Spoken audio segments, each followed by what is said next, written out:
Alléluia, Il est vraiment alléluia. ressuscité. Hein, Alléluia, alléluia. Bon, et c'est notre devoir de l'annoncer, comme le rappelait le pape, hein, notre bon pape François, de vraiment pas seulement dire Christ est ressuscité, C'est déjà mais pas mal. c'est pas mal, c'est pas hein. mal, mais sinon on peut pas l'annoncer. Imagine, sinon il n'y a pas de suite. Hein. Non, mais si tout le monde déjà, et c'est vous qui nous écoutez, tout au long de ces 48 jours là avant, ou 45 avant Pentecôte, proclamez matin, midi et soir Christ est ressuscité, il y aurait quand même une Ah ben on l'annoncerait.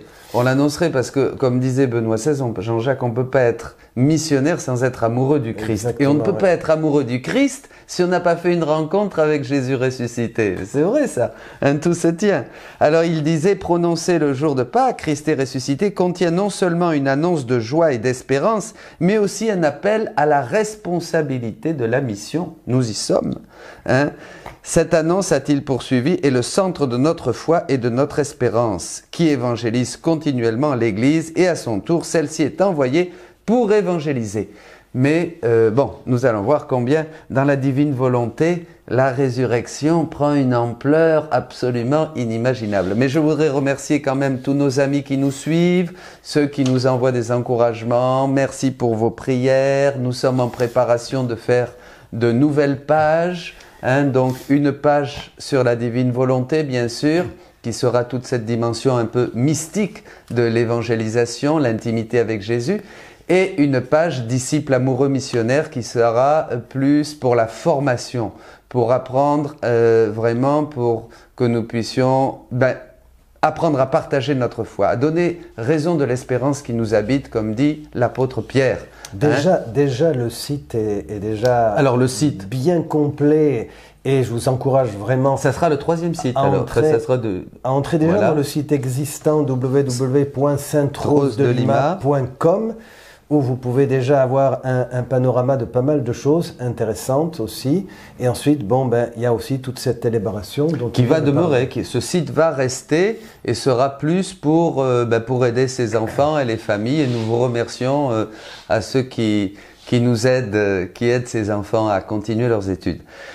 Alors, eh bien, commençons, Jean-Jacques, donc la résurrection, pour mettre un peu poser le tableau. On va continuer et en cherchant un petit peu parmi les écrits de Louisa, certains passages qui sont un peu plus relatifs au mystère de la résurrection du Christ, qui mettent davantage en relief la gloire de la résurrection du Christ, cet apogée, cette lumière qui vient éclairer toute l'humanité, le ciel, l'univers entier. Alors, nous sommes dans le tome 12, et exactement le 15 avril 1919.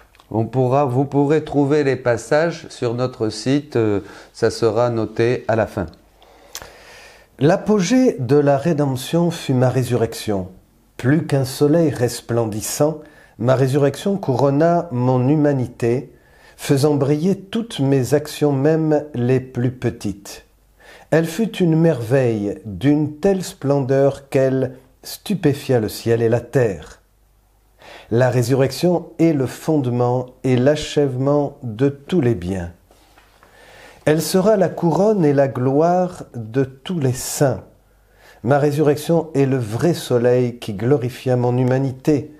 Elle est le soleil de la religion catholique, la gloire de tous les chrétiens. Sans elle, la religion aurait été comme le ciel sans soleil, sans chaleur et sans vie. Déjà intéressant là sur ces quelques lignes, parce que si on étudie, si l'on comprend bien la résurrection du Christ, Dominique, finalement, comme le dit le texte, sans elle la religion aurait été comme le ciel sans soleil. Oui.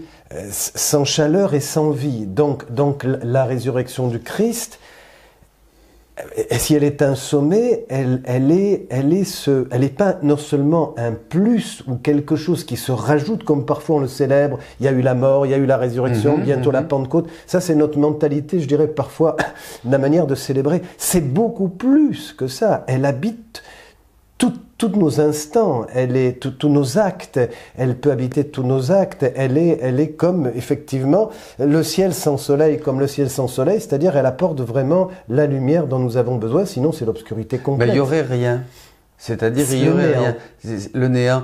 Voilà, c'est-à-dire que vraiment cette comparaison, on oublie de regarder la nature, de regarder les étoiles, le soleil, puisque toutes ces choses qui ont été créées par Dieu nous disent Dieu, nous parlent de Dieu. Saint Paul déjà le disait dans le chapitre 1 de la lettre aux Romains.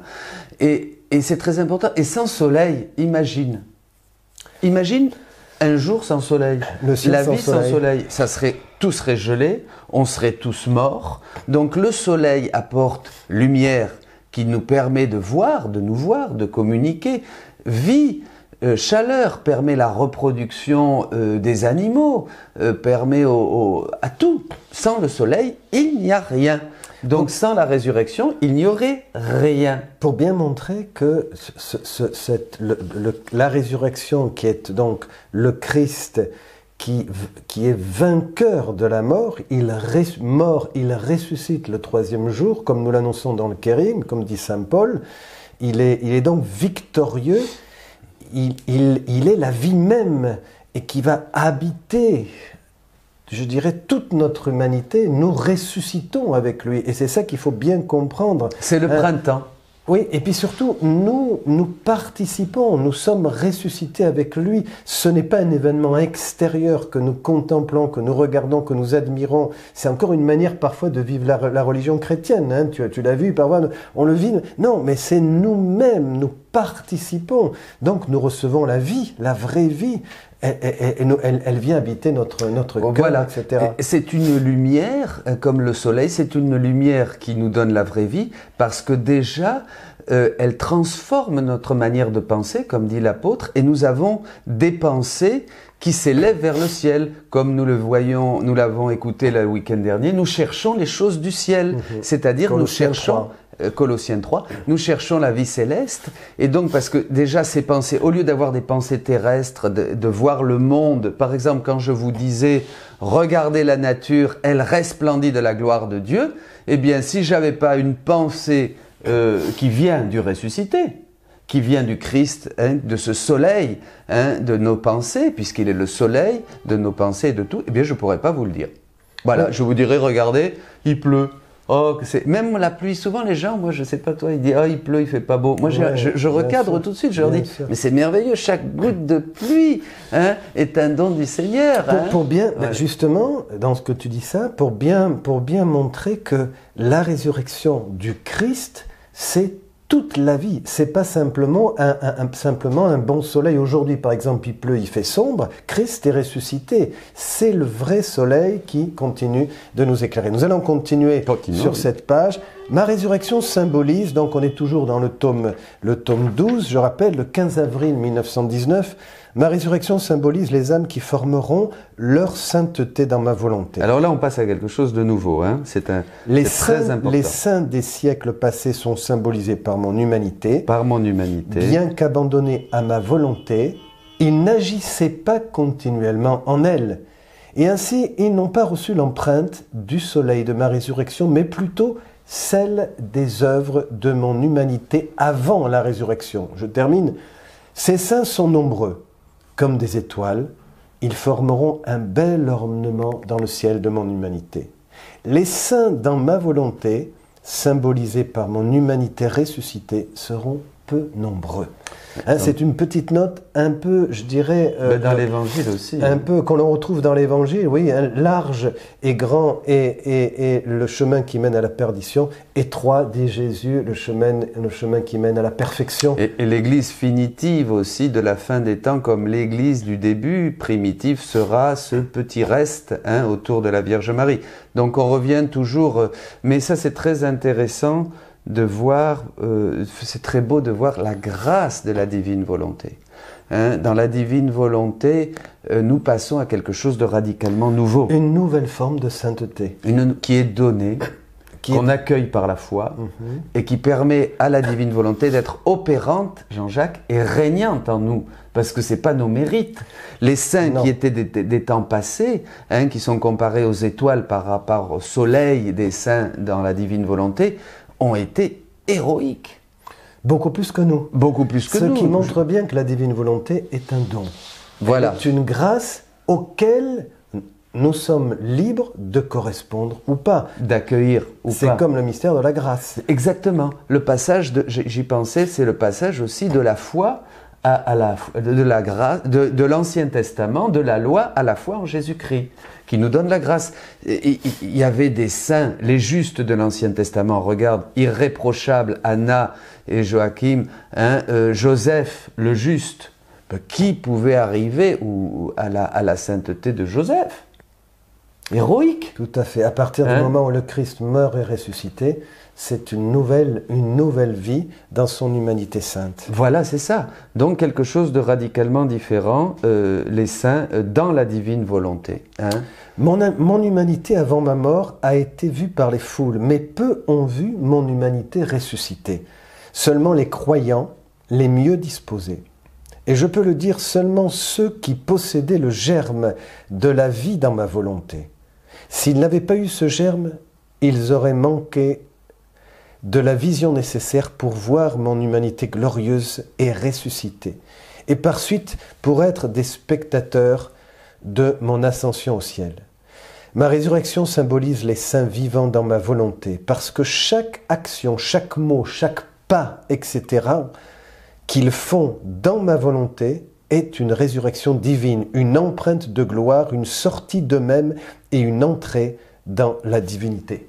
Extraordinaire. C'est extraordinaire. Et très simple, pour bien montrer que la résurrection dans la divine volonté, ce sont tous les actes de notre vie, les petits détails, jusqu'à se lever, jusqu'à regarder telle ou telle chose. Chaque fois, nous réajustons, nous mettons, enfin, nous entrons de nouveau dans la résurrection, dans la lumière de la résurrection. Dans les petites choses toutes simples, nous parlions tout à l'heure de regarder une vitrine en sortant d'ici, je regarde une vitrine, et immédiatement, maintenant, dans ce regard, je me place.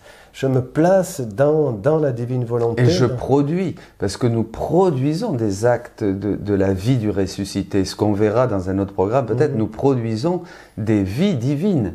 Nous sommes, ce ne sont plus nos actes à nous, justement, ce qui correspondait aux actes de la sainteté dans l'humanité, mais là c'est la sainteté dans la divine volonté donc qui nous permet de produire des actes avec Dieu. Ce sont des actes divins et humains à la fois, comme les actes du Christ ressuscité. Tournés vers Dieu, c'est-à-dire que il n'y a plus rien de nous-mêmes. Nous avons simplement ce désir, cet acte exactement, c'est un acte de générosité que l'on fait, c'est un don de soi-même.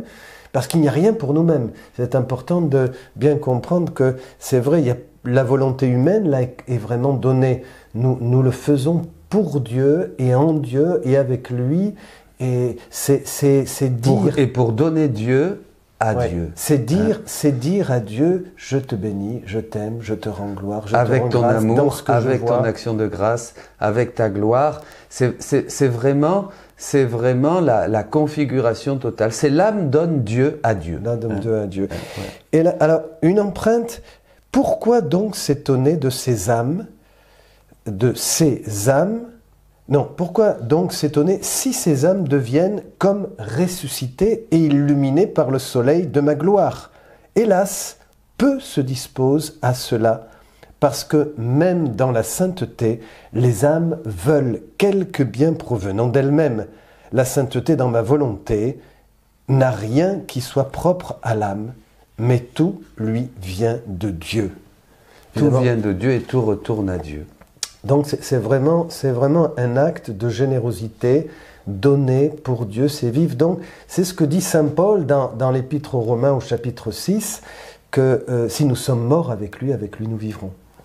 Exactement. Si nous sommes morts avec lui nous vivrons, et ça se réalise pleinement dans la vie, dans la divine volonté, où nous entrons dans une dimension totalement nouvelle.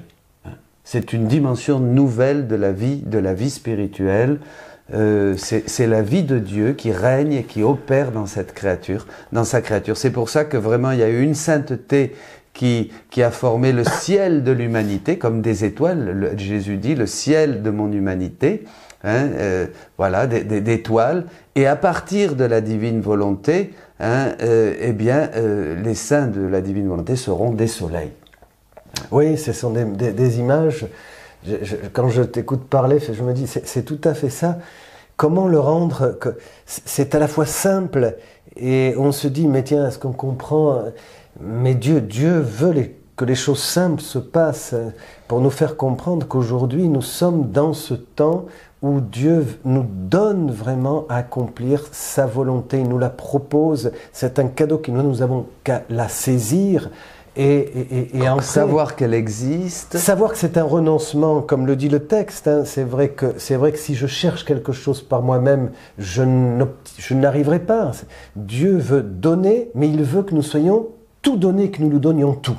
Voilà. Hein. C'est-à-dire qu'il n'y ait pas de recherche de nous-mêmes, personnelle, etc. Toute la gloire est pour lui. C'est un don nouveau. Il faut savoir qu'il existe. Après, il faut faire cet échange de vie, hein, en donnant notre volonté humaine pour que sa divine volonté commence à régner en nous. On va le voir dans le texte qui suit. Eh bien alors nous allons continuer avec ce texte qui est magnifique. Hein. Alors nous sommes là dans le... Alors là nous sommes dans le volume, nous le marquerons à la fin. À la fin nous le marquerons. Voilà. Attendez, nous alors, allons si je me trompe, nous sommes dans le 20 avril 1938. D'accord. Le 20 avril, donc 1938. On mettra aussi le texte dans... Peu importe, hein, on n'a qu'à rester sur ce passage. Oui, parce qu'on entre vraiment dans cette nouvelle dimension de l'accomplissement de la volonté de Dieu. Bon, on n'a qu'à lire. Ma fille, dans ma résurrection, le droit pour toutes les créatures de renaître en moi à une vie nouvelle a été établi. Alors ça c'est important, juste un mot, c'est un droit. Ça y est, hein, tous nous avons le droit, hein, de renaître à une vie nouvelle par la résurrection. On pourrait dire que ça fait référence d'une certaine manière à, si je me trompe, dans Saint Jean, dans la première lettre de Saint Jean, hein, vous avez reçu aussi le droit d'être enfant de Dieu. Oui, dans le prologue. Dans le prologue de Saint Jean. Tous ceux qui l'ont accueilli, qui ne sont pas nés de la chair ni du sang, hein, ont reçu le pouvoir de devenir enfants de Dieu. Mais justement, avec ça fait écho à la première lettre de Saint Jean, chapitre 3, où nous sommes enfants de Dieu, nous le savons, dit Saint Jean, mais ce que nous sommes, ce que nous serons, n'a pas été encore révélé. Hein, et c'est là où vraiment on voit l'ouverture déjà qui nous achemine vers ces temps de grâce que nous vivons, où nous est proposée la divine volonté, comme œuvrante et régnante en nous. Hein, donc tout est dans l'Écriture. Hein. Ma résurrection fut la confirmation, le sceau de toute ma vie, de mes œuvres, de mes paroles et de ma venue sur la terre, pour me donner à toutes et à chacune comme vie qui leur appartient, hein. C'est-à-dire nous prenons vraiment possession de la vie divine, hein, de la divine volonté, et nous prenons possession, nous nous approprions tous les attributs de Dieu. Je disais dans une homélie du dimanche, qui s'intitule, qui est sortie, Entrer dans une nouvelle dimension, c'est-à-dire je me suis rendu compte, Jean-Jacques, que nous nous approprions pas seulement la miséricorde que nous avons célébrée, hein, mais nous nous approprions bien sûr la bonté de Dieu, la grandeur, la puissance, la sagesse, l'intelligence. Dans la divine volonté, nous participons à la nature divine, hein, dans le sens de ce que disait l'apôtre Pierre, hein, dans cette seconde lettre de Pierre au chapitre 1, verset 4. Hein, nous nous approprions, nous faisons tous les attributs divins pour qu'ils règnent en nous, qu'ils nous absorbent et qu'ils absorbent notre volonté humaine, et nous renvoyons tout à Dieu. Nous donnons Dieu à Dieu. C'est extraordinaire. Oui, hein? C'est-à-dire qu'en fait nous prenons, et c'est ça que nous avons du mal à saisir, tout nous est donné. C'est à nous de le dire et de l'exprimer. La bonté de Dieu est mienne, la joie de Dieu est mienne, Voilà. la lumière de Dieu est mienne, la charité qui habite le cœur de Dieu est mienne, la miséricorde inépuisable, puisque nous sommes encore dans cette fête de la miséricorde, est mienne. Donc tout ce qui a été donné nous appartient. C'est ça qui est lumineux, extraordinaire et qui est représentatif de la résurrection. La résurrection, c'est tout ça dans notre cœur.